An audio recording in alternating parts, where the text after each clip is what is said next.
Hello, my name is Patricia. I'm a Stampin' Up! Demonstrator here in the United States, and I live in Alaska. We are creating a series of introductory or card making 101 classes here, and I hope you will enjoy this and continue to check out the other videos that are available and will be available as they're loaded up. I would also love it if you would give me a thumbs up below this video, and if you would subscribe. There's a red button below the video, and then to the right of that is a bell. If you would ring that bell and select all notifications so that when videos do go live you will get them, that would be totally awesome. And I do want to thank you so much for joining me on this adventure as we're creating cards that we want to mail to our friends and family, those who need a little bit of pick-me-up or a little bit of encouragement or happy birthdays or whatever the case may be. All of the cards that we make in this series are going to be very simple and quick and easy to create because the series is on beginning principles and we want to use beginning techniques to do them. But in every video, I will be creating a card so that you'll have some beginning places to go with that. So today we are going to talk about the Stamp and Cut and Emboss machine from Stampin' Up! I love this machine. I have had other die cutting and embossing machines, and I have to tell you, this is by far my favorite. One of the things I love about this is the small footprint that it has, because these wings fold up and I don't have to take up a huge amount of space. All of this space that I would normally have to leave out all the time in order to have my die cutting right next to me. So I love that this will close up, and it does pop when you close it. There's also, that is the standard machine, but this is the mini machine. Some people have been calling these, the standard is the boss and the mini is the mini boss. Either way, it doesn't really matter. It's a lovely machine. You could actually travel with either the standard or the mini, but obviously the mini is much lighter weight, and 3 pounds or so as opposed to 8 pounds, something like that. One thing I will tell you that makes just a little tip, I guess, is that when you store your machine, just put your your cutting plates underneath of your machine, whether it's the mini or the standard machine, because that gives you somewhere to put them. When these first came out, I heard a lot of people say, well, I love that it closes up, but where do you store your plates? You know, because normally what you would do on the old machines or on bigger machines is you would just pop them in there like that and store them. But now you can just close that up and put your plates underneath, and it's still that small footprint. So I just love that. Another thing that is really nice about the Stampin' Cut and Emboss machine is that all of your plates, there's actually another plate that comes with this one, I just don't happen to have it here at the moment, come with the machine that you will need to do die cutting and embossing.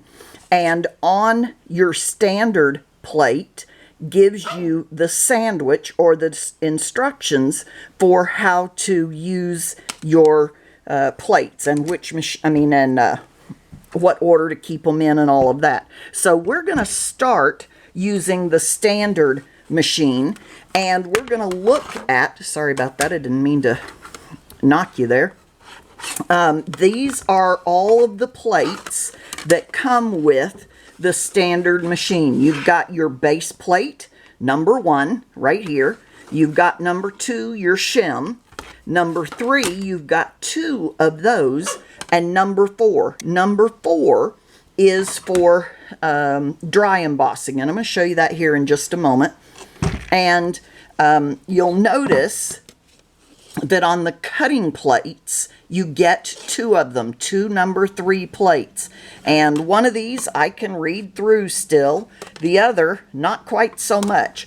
I use this as my die or cutting into the plate. I had a die to show you here in just a sec. I'll grab this. So this is one of the dies, and this side, if I look at this side, there's no cutting surface here, but if I look at this side, there's all kinds of cutting surface. Now you can see I'm pushing pretty hard. I cannot cut myself on that. Okay, that is the cutting side, but it will cut paper, and when it does, it cuts into this cutting plate. And my personal suggestion is have a cutting plate. Use the cutting plate all the time to cut into. And the other plate I call my no-cut plate. All right, so I've got my cut plate and my no-cut plate. I've got some stray little bits there. And I use this cutting plate. I have it this way in the machine. I turn it over, I turn it the other direction, etc. I just keep turning it and flipping it. And I have used this thing to death, and I still have very little warping on it. And it's still, as long as it continues to cut just fine, the machine will cut just fine. When it no longer cuts, then I take my no-cut plate, and you can see I've actually cut into this plate before, but it's no big deal because it's going to become my cut plate someday. And then I will get a new number 3, and it will become my no-cut plate, and this will be my cutting plate. And so I just switch them around like that. You actually can flip your no-cut plate around as well. It's not that big of a deal if you do or if you don't. But your cutting plate, you definitely want to turn around.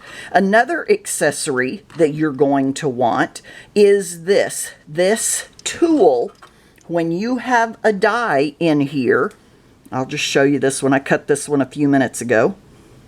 Here, I've got it backwards. There we go. When I have this in there and I want to pop that out, I can poke through all these little holes if it doesn't just fall out, and then it will come out. Some of these little dots and stuff, oh, there's some that I didn't quite get out, and so I can just, see, they kind of fall out just by my holding it. But just poke those out. This is called the Take Your Pick tool. It is used on probably 99.9% of all of the cards I make for one reason or another. To pick up a glue dot, to pick up something that won't quite come off of the cut plate, you know, whatever. So I highly recommend that. And you can also then, what did I do with that die I just had? Oh, here it is. I can take the brush end and rub it over that to get them to come out too. I don't have to just click or poke on the ends like that. Anyway, the Take Your Pick tool is a very, very handy tool to have. All right, we're going to get this out of the way because if I have my machine sitting on it, it will just roll all over the place. And we're going to open this up and we're going to get it set up. We're going to take our base plate. Oops.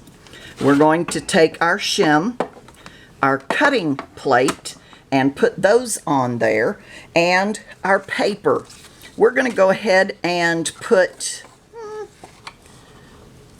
one here and one there, and we're going to put our dies on top of this. The dies that we're going to use are the Scalloped Contours dies, and this is what they look at. I have taken out the, I guess you could call them the second and third from the smallest, and I'm going to pull those two out. I'm going to make a white of the second to the smallest, and you know what, I think I'm just going to rip that to get it out of the way. There we go. And I'm going to, oh, it does fit, how nice. And just put those on there. I'm going to put my no-cut plate on and run it through. get it started, and then I can grab the top to give it a little bit of hold or sturdiness. There we go. Pull them out. And here is this die.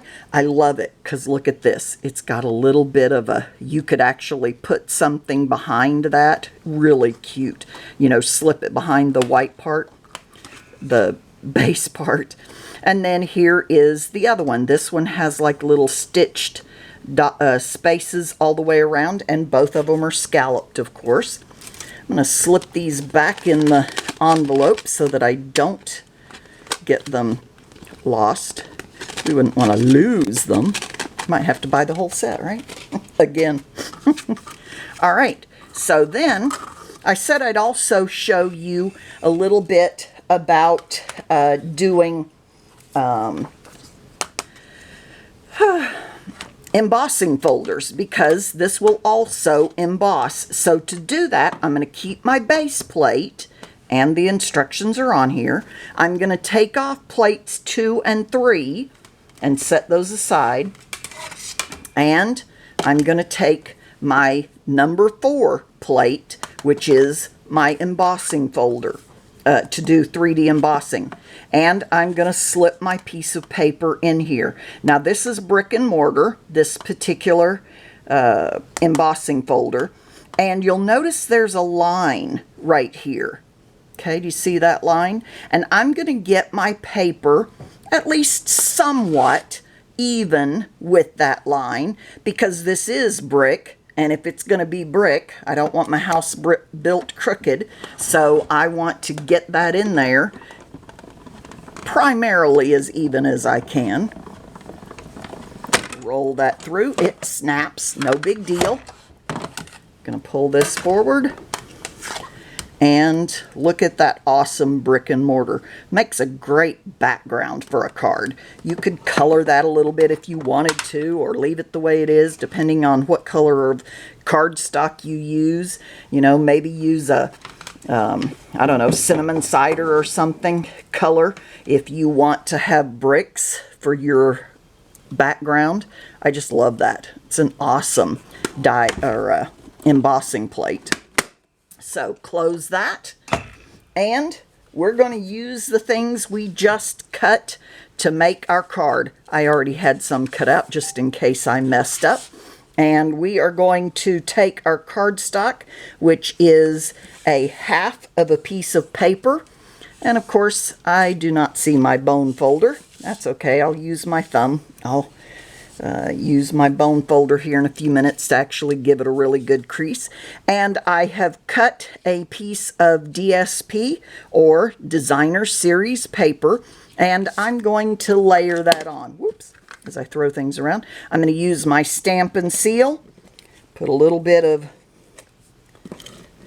glue on there, or adhesive. It's not really glue, I guess. And put it on. Then I think I will use some dimensionals to raise this up, because it gives it good shadows and it really makes it visible. So I am going to do that on my Misty Moonlight piece, or the larger piece that I cut out. Did you notice I have a new set of dimensionals? It's always fun to get into a new set, right? So you put as many dimensionals on there as it works for you to put on it. Take the backing off of those. A lot of times people use that, take your pick tool to jab it and lift that off. Doesn't work as well for me as it seems to do for them, but that's okay. I am going to go ahead and put this right smack in the middle of that. And then we've got to put a sentiment on here. And it doesn't really matter what sentiment you put on. Just a sentiment that works for you.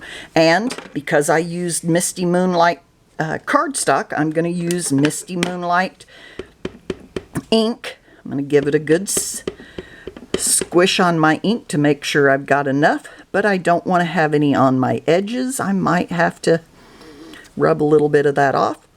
Center it. straight down, and straight up. And there's my sentiment. And now I could put dimensionals on it again, but I think I'll just give it a little bit of seal.